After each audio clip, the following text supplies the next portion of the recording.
നമസ്കാരം. Raf talk ഫുട്ബോളിലേക്ക് അവർക്കും സ്വാഗതം. വീണ്ടും ഹുലിൻ അൽവാരസ് അത്ലറ്റിക്കോ മാഡ്രിഡിൻ്റെ ട്രെയിനിങ്ങിൽ നിന്ന് വിട്ടു നിന്നിരിക്കുന്നു. തുടർച്ചയായ രണ്ടാമത്തെ ദിവസമാണ് താരം ട്രെയിനിങ്ങിൽ പങ്കെടുക്കാതിരിക്കുന്നത്. അസുഖമാണ് എന്നാണ് ഒഫീഷ്യൽ സോഴ്സുകളിലെ വിശദീകരണമെങ്കിലും താരം വിമുഖത കാണിക്കുന്നു ഗ്രൂപ്പ് ട്രെയിനിങ്ങിന് എന്നുള്ള വിവരങ്ങൾ കൂടി പുറത്തേക്ക് വരുന്നു. ഇപ്പോൾ പല സുഹൃത്തുക്കളും പറയും ഇതൊന്ന് തീരുമാനമായിട്ട് ഇനി വീഡിയോ ചെയ്താൽ മതി, കുറേ കേട്ട് മടുത്തു. പക്ഷെ എന്താ ചെയ്യുക, ഇതാണിപ്പോൾ പ്രധാനപ്പെട്ട വാർത്തയായിട്ട് ചർച്ച ചെയ്യപ്പെടുന്നത്. അപ്പം അതുകൊണ്ട് ഇതിൻ്റെ ഓരോ നീക്കങ്ങളും അറിയാൻ ആഗ്രഹിക്കുന്നവർ, അതുകൊണ്ടാണല്ലോ നിങ്ങൾക്കൊക്കെ നല്ല വിശ്വാസമുള്ള ഫബ്രീസിയോ പോലും ഇന്നലെ അദ്ദേഹം 2-3 തവണ അതിനെക്കുറിച്ച് വാർത്ത ഇട്ടു. ഇപ്പോൾ അദ്ദേഹം വാർത്ത ഇടുന്നത് അദ്ദേഹത്തിൻ്റെ വാർത്തയല്ല, ഇത് യഥാർത്ഥത്തിൽ മാർക്കയുടെ വാർത്തയാണ്.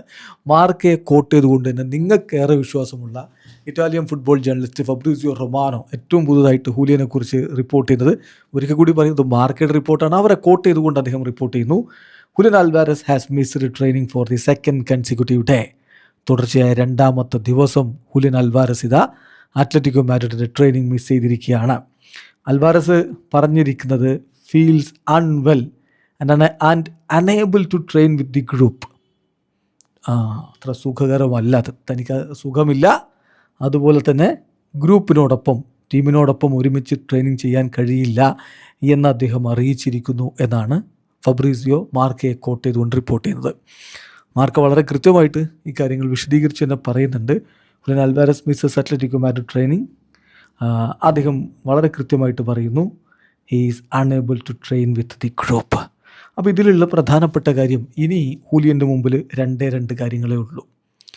ഇന്നലെ നമ്മുടെ ഗാസ്നഡൂലൊക്കെ റിപ്പോർട്ട് ചെയ്തിരുന്നത് ഹൂലിയൻ്റെ മുമ്പിൽ 2 ഓപ്ഷനേ ഉള്ളൂ, ഒന്ന് ആഴ്സണലും മറ്റൊന്ന് ചെൽസിയും ആണെന്നൊക്കെയാണ്. പക്ഷേ ചെൽസി അദ്ദേഹത്തിനായിട്ട് നീക്കങ്ങളൊന്നും നടത്തുന്നില്ല എന്ന് ഫബ്രീസിയോ ഒക്കെ പിന്നീട് റിപ്പോർട്ട് ചെയ്യുകയും ചെയ്തു. അപ്പോൾ അതുകൊണ്ട് അത് നമുക്ക് മാറ്റിവെക്കാം. പിന്നെന്താണ് 2 ഓപ്ഷൻസ് എന്ന് പറഞ്ഞാൽ, ഒന്നുകിൽ അത്ലറ്റിക്കോ മാഡ്രിഡിൽ തുടരുക, അല്ലെങ്കിൽ ആഴ്സണലിലേക്ക് പോവുക.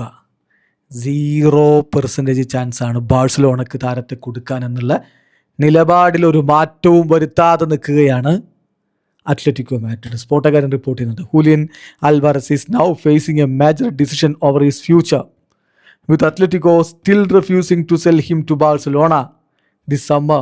His 2 main options are, ഒന്ന്, accept a move to Arsenal before the window closes, അല്ലെങ്കിൽ stay at Atletico and wait for Barca to try again in January.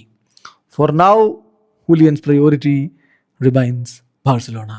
ഇതാണ് സ്പോർട്ടിൻ്റെ റിപ്പോർട്ട്. 2 ഓപ്ഷനേ ഉള്ളൂ. ഒന്ന്, ഇപ്പോൾ അദ്ദേഹത്തിന് ആഴ്സണലിലേക്ക് പോകാം, അല്ലെങ്കിൽ അത്ലറ്റിക്കോ മാഡ്രിഡിനെ തുടരുക, എന്നിട്ട് വീണ്ടും ജനുവരി ആകുമ്പോൾ വീണ്ടും ഇതേപോലെ ട്രാൻസ്ഫർ സാഗ വരിക. ഇതാണ് സാധ്യതയുള്ളത്. ഏതായാലും താരം ഒരു പ്രഷറൈസ് ചെയ്യുന്നതിൻ്റെ ഭാഗമായിട്ട് തന്നെയാണ് നിൽക്കുന്നതെന്നുള്ളത് വളരെ വ്യക്തമാണ്. തുടർച്ചയായ 2ാം ദിവസവും ട്രെയിനിങ് മുടക്കിയിരിക്കുന്നു. വീഡിയോ അവസാനിക്കുന്നു. ഫുട്ബോൾ ലോകത്ത് കൂടുതൽ വിശേഷങ്ങളുമായി റാഫ് ടോക്സ് എത്താം.